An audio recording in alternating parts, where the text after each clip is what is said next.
reports all touchdowns. Rules public, goals are clear. We can all go to the next level. That's America's challenge today, even the playing field. What's my struggle today?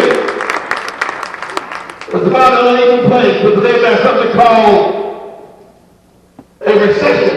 This is among us now. Where did the recession come from? If you're in a boat and a great storm comes your way, no matter how violent the storm may be, those storms on the deck will never sink the ship. Whenever, however, water comes in the hull of the ship, that's when the sun point rises and hits those on the deck. What did this subprime housing crisis is now a global economic crisis is now center stage campaign. Mr. Bush has to talk about. He can't go there no more. The candidate, where did it come from? Where does all of this come from when ships sink? They come from the bottom. Much of our struggle still revolves around housing.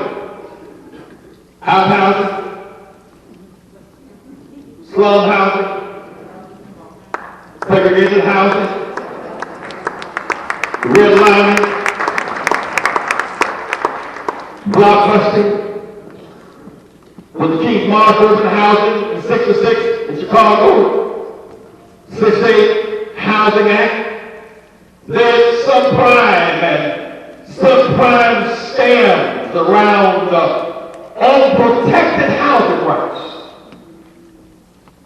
Driving us into a global economic crisis. The crisis was not driven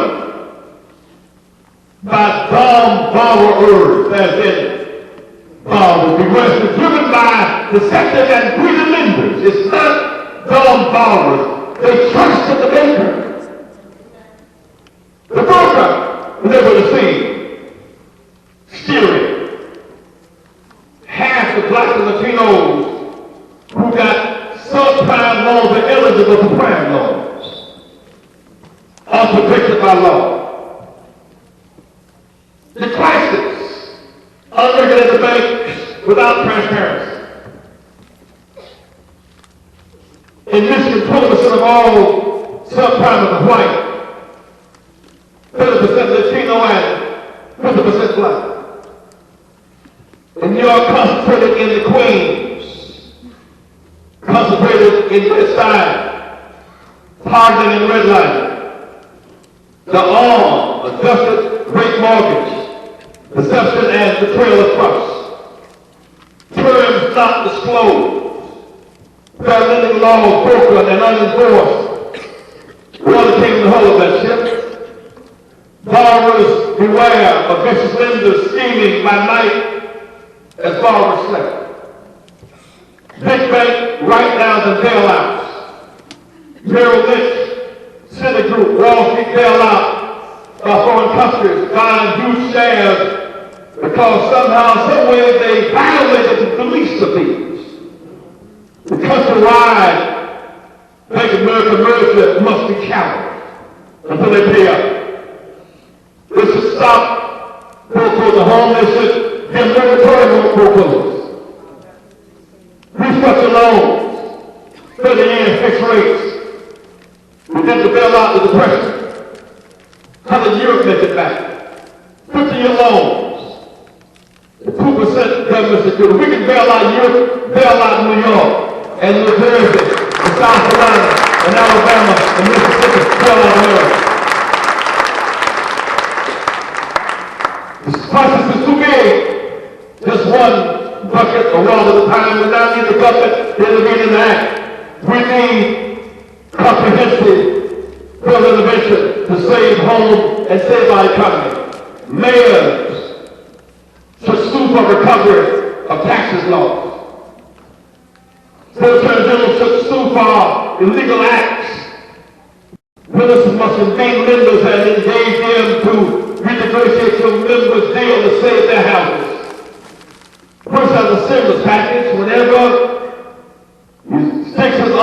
there's always something up his sleeve. He said, well, now you're losing your houses. The children can't stay in college.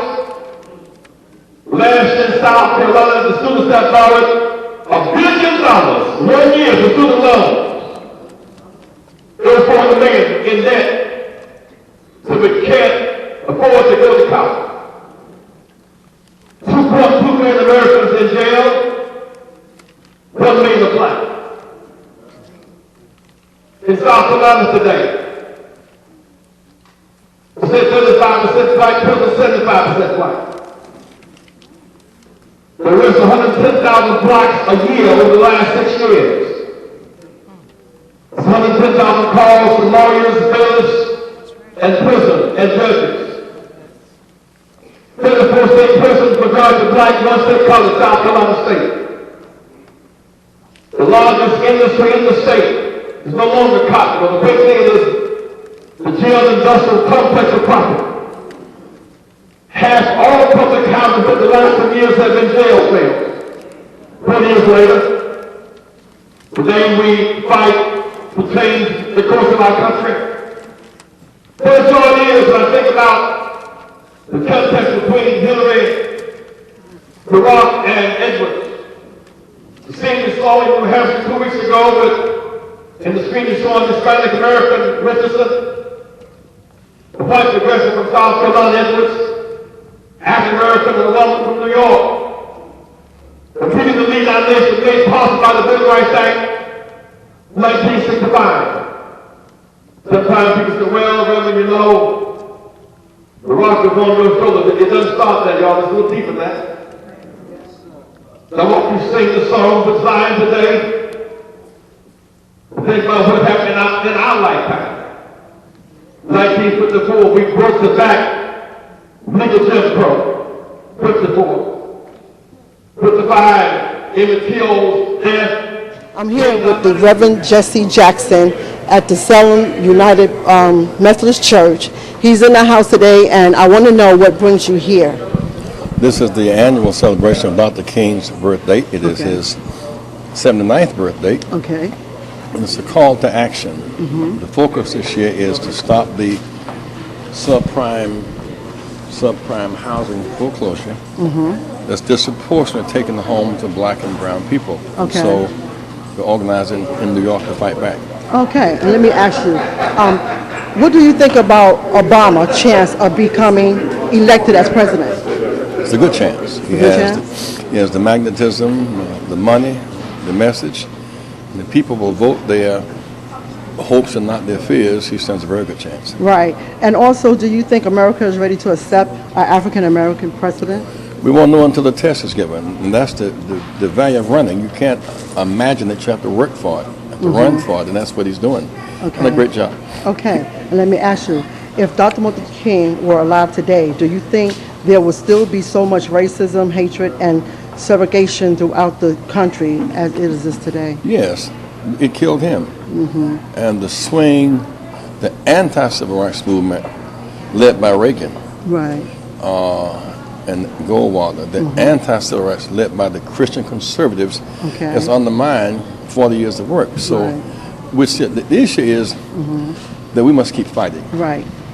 Don't surrender, because we cannot stop the devil from standing up.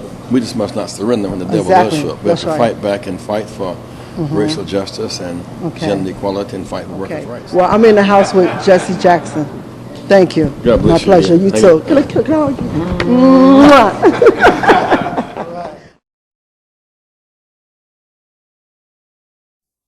I have a dream that one day this nation will rise up and live out the true meaning of its creed. We hold these truths to be self-evident, that all men are created equal.